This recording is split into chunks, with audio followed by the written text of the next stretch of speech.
Hello fellow YouTubers, welcome to this video, which is going to be another fantastic Raw review. Hopefully you guys are enjoying these. I mean, I'm getting a lot of views on them, so I would assume you guys are enjoying them.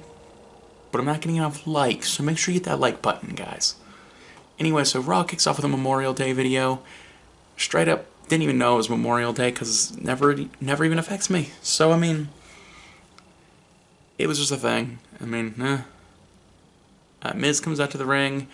And basically, we're going to have Miz TV with guests Cesaro and Sheamus, which I'm all for. Right now, they're probably three of the most interesting people on the show.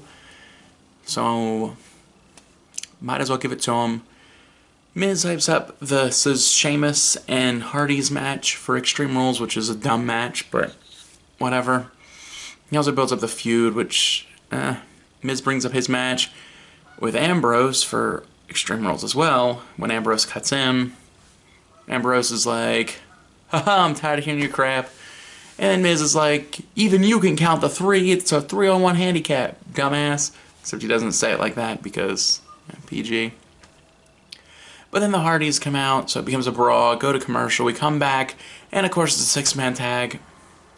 Who cares? That's like my catchphrase for these, who cares? But in seriousness, who cares?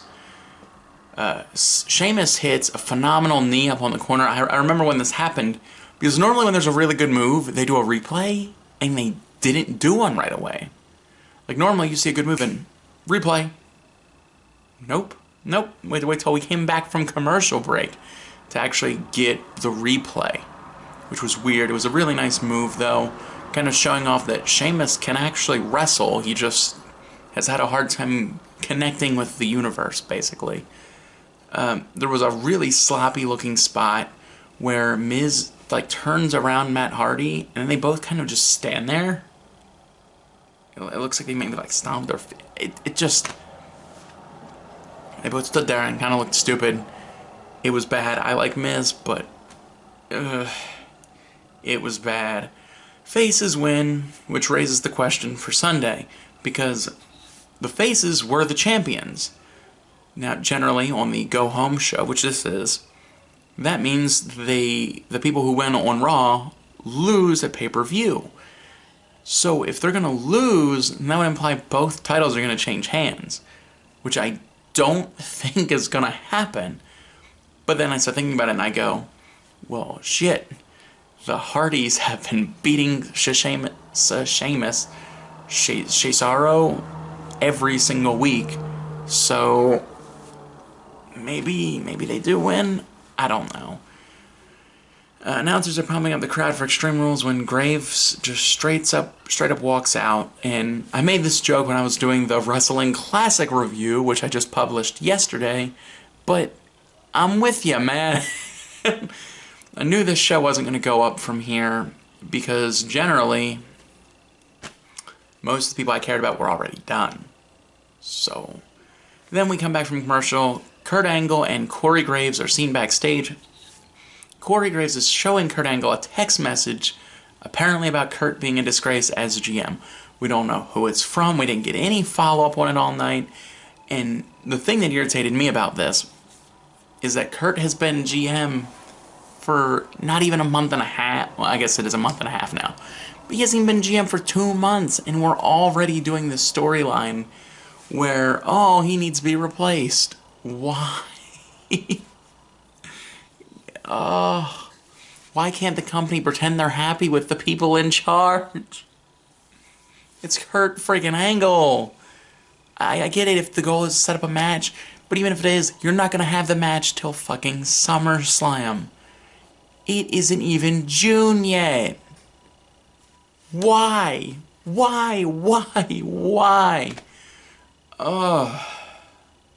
Anyway, come back from whatever, and Elias Sampson is in the ring, which, yay, because we need to throw out all the people I care about really fast. The crowd is shining their phones like lighters, you know, like how icons are kind of like whoosh. Kind of like how Bray Wyatt's entrance works, which I thought was great. This is good. I hope the fans get behind Elias Sampson, because legitimately, he is good. His in-ring work, I haven't seen anything wrong with it yet. I like his finishing move, I like his look, I like his gimmick, I like it all. Get behind this guy. Anyway, it was a match with this guy, Zach Evans, who was basically enhancement talent. Okay, that's fine. I did like the spot where Zach Evans is doing like chops, and Elias Sampson just straight up no-sold it. I'm like, here we go. And I like how his finisher is the Crossroads, which was Cody Rhodes' old finishing move, where it would kind of like have you like this, like this. Your head's in here, you're like facing their armpit, and then you kind of spin down. It looks good too, so I'm all for it. Graves comes back after the match, and Cole asks him what it's all about. Where did he go? And my thought is, Michael Cole, we saw it on TV. You know where he went. You know why he left. And if you're not going to ask follow-up questions for the rest of the night, why was this done at the start of the show? Anyway, Samoa Joe is interviewed backstage, and he's asked how he can handle the unpredictability of the triple threat match for tonight. And he says, you make it predictable. That's some good life advice right there. Thanks, Samoa Joe. He says he'll break Finn, and when he says something about Bray, he gets interrupted by Mr. Wyatt himself, who says he's the devil he doesn't know. Blah, blah, blah, blah. It's decent, I guess. I'm not particularly big on Bray Wyatt, so I mean, it was okay. We get the triple threat match, and early there's an alliance formed between Samoa Joe and Bray Wyatt like we saw 2 weeks ago. I think we saw it last week. We've been seeing it every fucking week. Why Samoa Joe, his entire time on the main roster, he's been forming alliances that never materialize, I don't get. Because, hey, I'm going to be buddies with Triple H, and then Triple H is gone. Hey, I'm going to be buddies with Kevin Owens, and Kevin Owens is on SmackDown. Hey, I'm going to be buddies with Bray Wyatt. Oh, Bray Wyatt's turning on me. And that's what happened here. So, once again, this might be the second or third week this has happened. Okay, Bray Wyatt turns on Samoa Joe. So if you want to make Samoa Joe look like a star, why in the fuck is he the dumbest guy on the roster? Even stupider than that is that in a triple threat match, there is no disqualification. Which means if you really wanted to win at Extreme Rules, maybe you would just team up to take Finn Balor out of the fucking equation. I don't get why this wasn't done. Finn Balor hits Bray Wyatt with the coup de grace, and then Samoa Joe throws Finn Balor into the corner and steals the win, which, I mean, it's whatever. I don't particularly care, but these are like the three weakest guys in that match, which is shown by the fact this wasn't the main event, even though debatably it was the better match. So, I mean, who knows? Seth Rollins gets interviewed backstage, and he just basically hypes up his match with Roman Reigns, and also says that he owns Reigns. Now, I'm gonna be this guy, okay? But back right after the Shield broke up, because right away Seth Rollins was in his feud with Dean Ambrose, and there was the month where Dean Ambrose was off filming a movie. So they kind of transitioned the feud to Reigns for a month, which I guess the idea was that they were going to use Seth Rollins' hype to give Roman Reigns a victory over him to help him be built up. And then, in an ironic twist of fate, Roman Reigns got injured before the pay-per-view. They were going to battle, I think, at Night of Champions. Now, I don't know if they knew that, but the Raw right before they were supposed to have their pay-per-view match, Roman Reigns and Seth Rollins had a match on TV. Roman won. So, I don't see how Seth Rollins owns Roman Reigns when out of the 2 or 3 matches they've had, Roman Reigns has won one. I mean, okay. Regardless, we get Noam Dar versus Rich Swann with the women as managers, which is okay. Swann wins the match. The match itself, dull as hell, crowd not into it at all. Then they officially announce that there's a mixed tag match for Extreme Rules, but it's in Baltimore, which is Rich Swann's hometown. Also, I wanted to point out that Sasha Banks is 2-1 against Alicia Fox. So if we're going to continue this meaningless, miserable feud, then that means we have to see Alicia Fox and Noam Dar win at Extreme Rules. Okay, the question is, does Swan have any chance of winning? I don't think he does. The Revival are back, and right off the bat I'm thinking, wow, this is a really dumb way for them to return. But they're not back, because one guy still has his jaw wired shut. Okay, Charlie brings up Enzo Amore, and the guy who's talking, he is not feeling it. I guess, I don't know their names yet. Okay, they were on Raw 1 week. Okay, well, I think they were on Raw 2 weeks. I think they beat New Day 2 weeks in a row. So, I don't know. I don't know. The guy who was doing all the talking, the one who isn't injured, gets all defensive. And so Charlie, or whoever's interviewing him, yeah, I think Charlie, she shows footage from Raw last week, and you can see, ooh, look, the Revival are way back in the corner during a Sasha Banks interview segment. Okay, well, the thing that stood out was that I'm actually liking this guy's promo. The first few weeks we had seen him on Raw, I wasn't really feeling it. Maybe it was just the hype of, oh man, WrestleMania just happened and I kind of needed some time to fall back into earth and remember, man, wrestling sucks sometimes. Or maybe it's just a good promo. I don't know. But, they show a recap from the street fight. Oh, time out. I'm goofing this. So, they go to the commentary table, and there, Corey Graves says something to the effect of, well, if the Revival did it, then Big Cass is going to be, like, heated or something. Big Cass is going to want to know. It was something dumb like that. So they show a recap from the street fight from last week's 205 Live between Brian Kendrick and Akira Tozawa.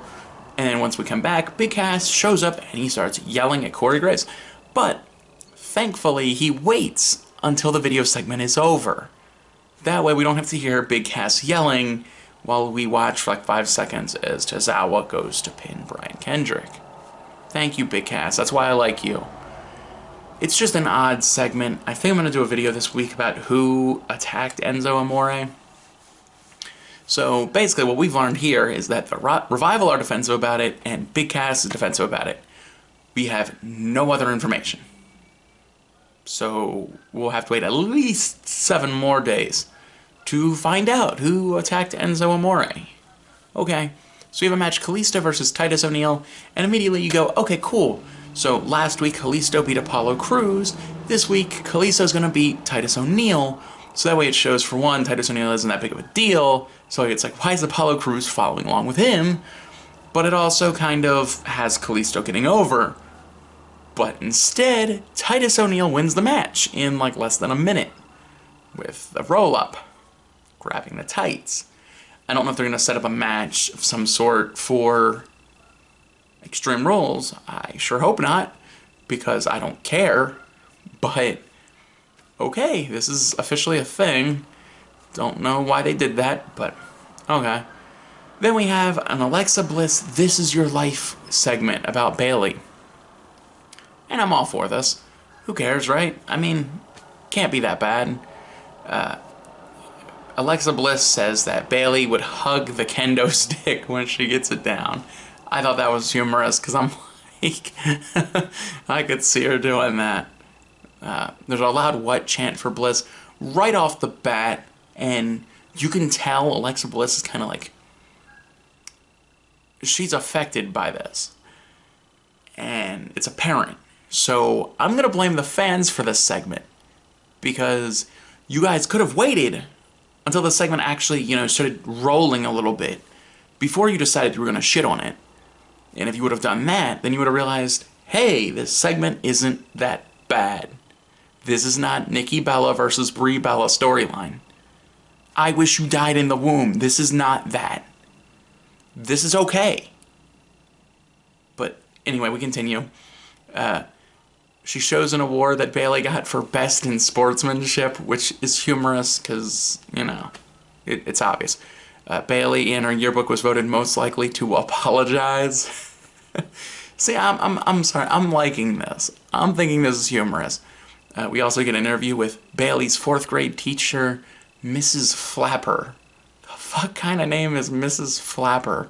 But okay, whatever. Because, it's like when you're using a fake name, you might as well make it really fake. Because even Alexa Bliss mentions it at some point. She's like, if that's your real name. Which I got a kick out of. Mrs. Flapper says that in 4th grade, little Bailey couldn't leave without her dad being there.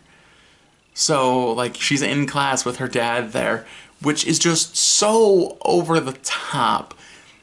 Like, which is fine, but at this point, the crowd had already decided this segment wasn't going to be good.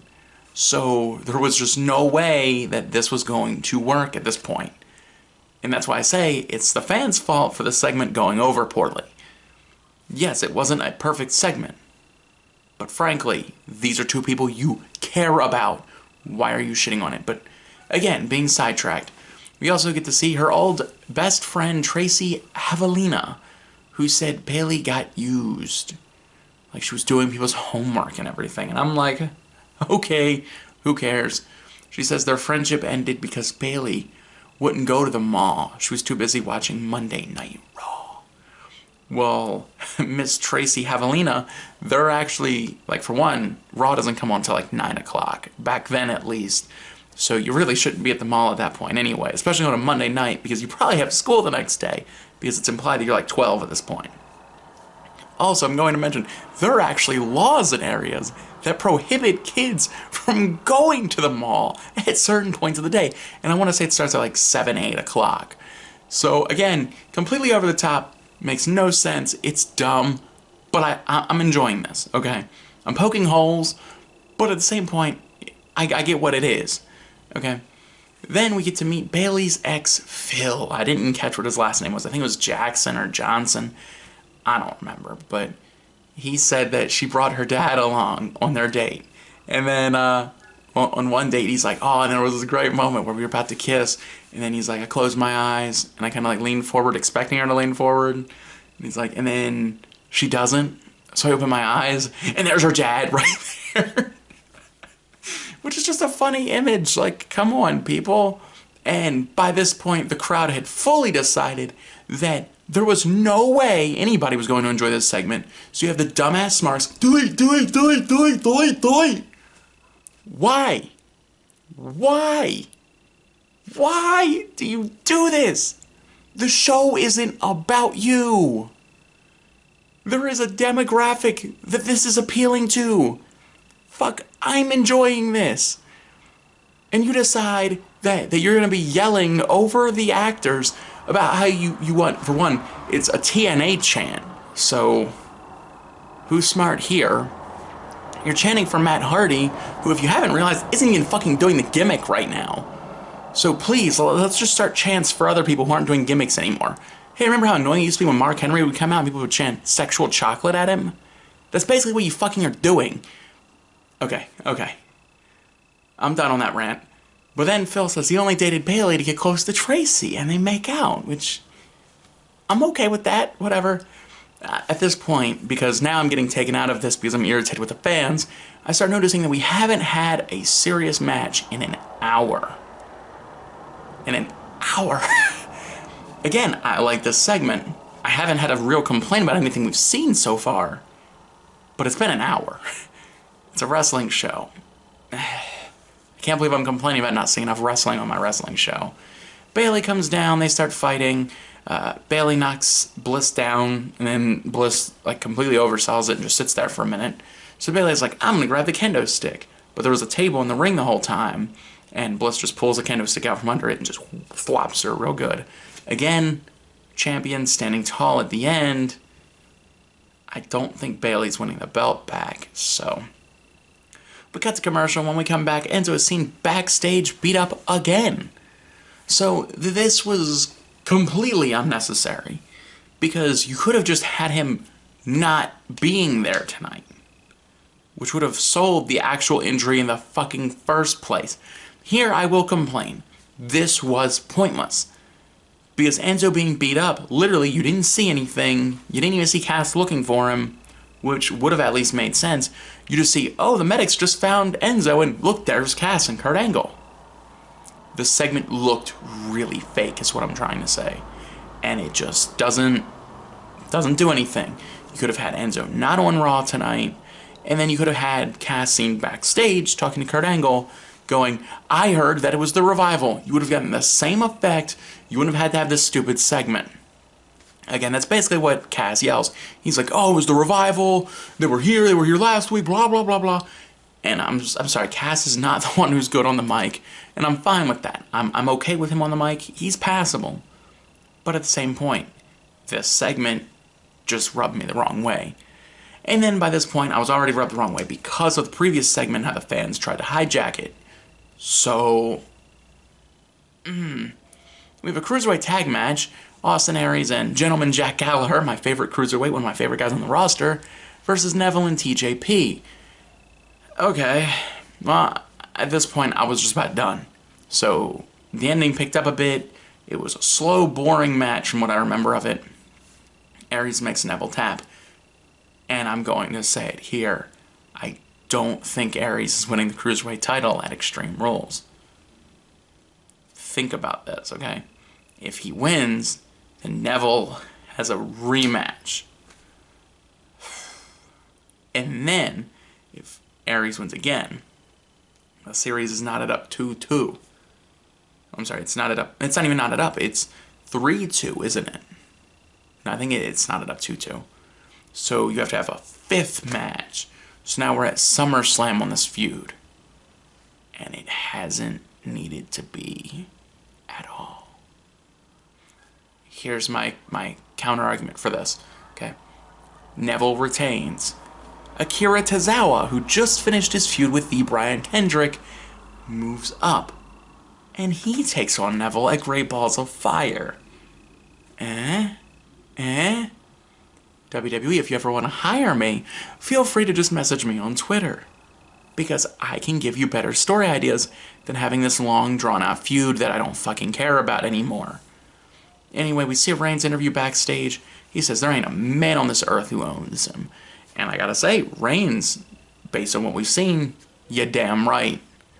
Because, yeah, Seth Rollins has beaten you once or twice, but you've beaten him once or twice. So, no one owns you. Owning is a word like burial, which is way too strong for what's going on here. Neville gets interviewed backstage, and what I did like was they told us this was his first submission loss since being in the Cruiserweight division. And then he has a hissy fit and leaves. And I'm okay with this. Because Neville is going to win. If Neville loses, then what the fuck was the point of any of this? Just any of it. Anyway, we see a Goldust video about how he's in the director's chair again. We saw this video last week. It sure enough felt like we did. And then he said that Truth wanted the spotlight all to himself. Okay, so we have a reasoning for them feuding, but I can't say it. I'm not going to say it for the rest of this video. We figure out why they're feuding. That's great. That's great. Are they going to have a match at Extreme Rules? I sure hope not. But we're going to have this feud at some point. Now, I'm going to say this. Goldust probably should just leave. And I don't say that to be mean, but it was like even a few years ago when he was going to feud with Cody. That's what everybody wanted. They wanted to see Goldust, Stardust, WrestleMania. They had the match at Fastlane, and the crowd didn't care. Frankly, the crowd doesn't care much about Goldust anymore. Cody's not there. I'm not saying it disrespect Dusty's legacy or even Goldust's legacy, but it's been too long. Anyway, Truth has his own video, which cuts off Goldust's video. I don't even remember what he said. He said something about movies being important, which I guess makes sense because Truth is an idiot. But, So we finally get our Rollins versus Reigns match, and by this point I am just about tuckered out. I'm like, this show has been way too long, it's been boring. So I counted up. There were 7 matches on the card, 2 of which were Cruiserweight matches. So, who cares? Damn it. 2 of which were Cruiserweight matches, and those the fans do not react very highly to. 2 of them were the world title matches, because they featured the 5 guys in the world title match. There was a jobber match for Elias Sampson, with a 6-man tag to open the show, and a lower mid-card squash match for Titus O'Neil. So, the wrestling on this show sucked. Seems like a fair assessment. There's a neat spot where Seth hits the buckle bomb, but then Roman comes out of the corner, hits a Superman punch. I want to say we've seen this spot before, doesn't make it look any less cool. I'm fine with that. Just let's not have this happen every fucking week. But Roman wins, which isn't a surprise. Guys, because I know you're going to complain that Roman won this, okay? And I kind of get it, because since I've been watching Raw again, I haven't even seen Seth Rollins win a match. On the same token, though, okay? If literally what these 5 guys are fighting for is a shot to lose to Brock. So, don't care. The bottom line is this match doesn't matter. It really doesn't. Because, say Roman wins, he loses at Great Balls of Fire. And that means we have a redemption storyline, which might actually be good. We might actually care about it. If Seth Rollins wins, then that means he just goes to get beat by Lesnar again, which we've seen before. If Finn wins, which I think is the only scenario where something odd might happen, where they've been hinting that Balor might be a Paul Heyman guy. Now, my buddy Ryan had pointed out, what if Paul Heyman turns on Lesnar to join with Finn Balor? And I'm okay with that. The problem is, half of Lesnar's losses on the main card, especially championship losses, should not involve fucking Paul Heyman. But I'd be okay with this, especially if Lesnar just wins the belt back in another month. Because, frankly, I mean, who cares? Damn it! God! Oh, I'm so bad at not saying it. Okay, but it's not a big deal if the belt hot potatoes a little bit. Because the WWE title is hot potatoing a lot. Just about every title seems to be hot potatoing a lot. So, why not? Samoa Joe wins. He loses to Brock Lesnar. It's not a big deal. He just looks like an idiot. And then if Bray Wyatt wins, we finally get to see that match, but he's going to lose to Brock Lesnar. At which point, it doesn't matter. No matter what, everybody's going to lose to Brock Lesnar. So don't be mad that Seth Rollins lost his match to Roman Reigns. Because if he wins, which his odds are now increased because he's been losing, then he's just going to go to Great Balls of Fire to lose to Brock Lesnar. If anything, you should not want your favorite guy to win this. And by using that logic, I hope Finn Balor wins this. I hope Samoa Joe wins this. Hell, have them both win this. Have them take on Brock in a handicap match. Be more interesting.